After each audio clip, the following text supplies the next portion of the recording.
So what's up sa mga kahombre ko dyan?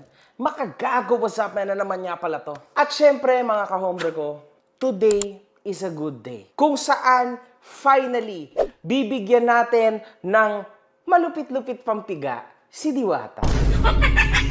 Ganito yan mga kahombre ko ha. Simple lang ang tema ko today kay Diwata. Ginatasan siya pataas, pero mas ginagatasan siya pabagsak. Crazy, di ba? Kung maisip nyo. Oh, grabe. Oo nga, no? Una sa lahat, sobrang dami na po na nambabatikos kay Diwata. Ako, hindi pa ako gaano nambabatikos sa kanya. Hindi pa ako nambabash kay Diwata, mga kahombre ko. I'm still in chill mode. Hindi pa ito yon. Pero, mga kahombre ko, ito lang ang gusto ko sabihin sa inyo. Yan pong Alvin TV, malapit-lapit na po yung mawala kay Diwata. Ewan na lang natin kung may relationship nga ba talaga sila. Lahat po, halos ngayon, Alvin, mag-isip-isip ka na. Art, kung sino-sino man kayong mga kayo, mag-isip-isip na kayo ha. Nalalapit na ang katapusan nyo. Kasi mas lumalakas na ang views ng mga basher ni Diwata kaysa sa inyo na loyalista kayo sa ngayon. Sa politika nga. Kahit nga politika, mga kahombre ko, wala yung tinatawag natin na loyalty. Sa inyo pa kayo mga vlogger. Diyos ko. Yung mga yan, yung mga kadalasan na nagre-re-upload, nag-a-upload ng kung ano-ano na ikakasira ni Diwata, for sure. Isa yan sa mga loyalista ni Diwata kasi alam na alam yung galawan, di ba? So for sure, mga kahombre ko, yung mga yan po, yan yung mga loyalista din, tumitiwalag na kay Diwata. Sobrang dami ng hate kay Diwata. And actually, sa isang banda, you feel sad about it because it's too much now. Alam nyo, mga kahombre ko, si Diwata kasi ay tao lang. So, iisipin nyo, I am pro Diwata. No. Sa gitna lang tayo. Pero si Diwata ay tao lang. May mga chances na umaayaw siya. Meron pang super famous siya na line na isang lalaki na pumunta doon. Diwata, paano naman? Birthday ko ngayon. Ang sagot niya, lilipas din yan.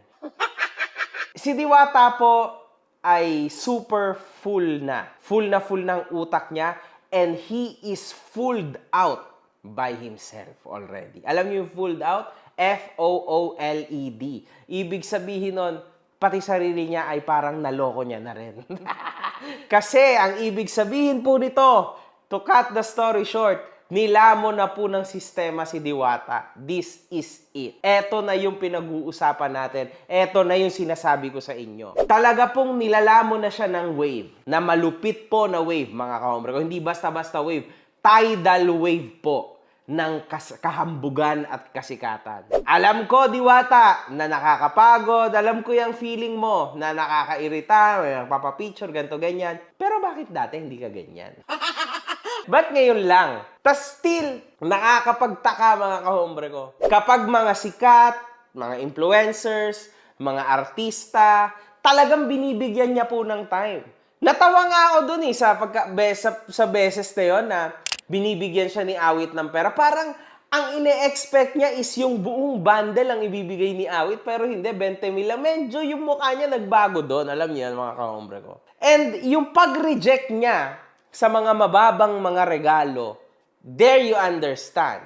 Meron pa ngayon, lately, yung kay Boss Toyo. Isipin nyo to, mga kahombre ko, merong isang tao na nag-donate kay Diwata na worth 100,000 na kung ano man tawag doon, basta bracelet na gold. Could you imagine, mga kahombre ko, bakit kayo, mga nyo, bakit kayo ay nagdo-donate sa isang mayaman na? Hindi ko magets. Bakit ikaw, tao dito sa planet Earth, bakit ikaw ay gigil na gigil makapunta kay Diwata? Bakit si Diwata ang binibigyan mo ng 100,000, 1,000,000, 2,000,000, house and lot, madaming kotse, kung ano-ano? Bakit si Diwata? Pero pwede mo naman, sigurado sa mga influencers, sobrang dami nagme-message, mga kahombre ko, sa akin nga. Nalaos na ako, ang dami nagme-message pa rin sa akin, nahingi ng tulong eh. Sa mga yan pa kaya.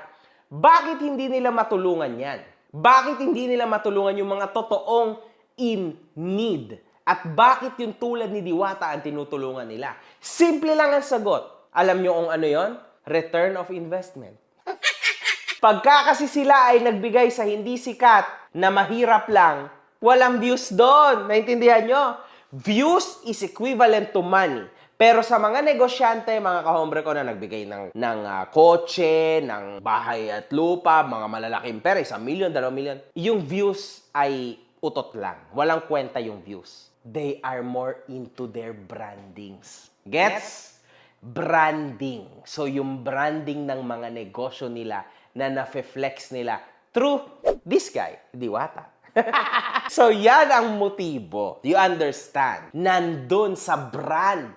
Small piece lang yan, yung big iceberg, yung si Diwata eh. Yung totoong big fish dyan, mga kahombre, yung totoong big part ng iceberg ay yung negosyo nila. Yung brandings nasa ilalim, okay? So, hindi yan maiisip ng mga normal na tao. Ang makakaisip lang dyan is yung mga literal na negosyante. Akala nyo lang ganyan.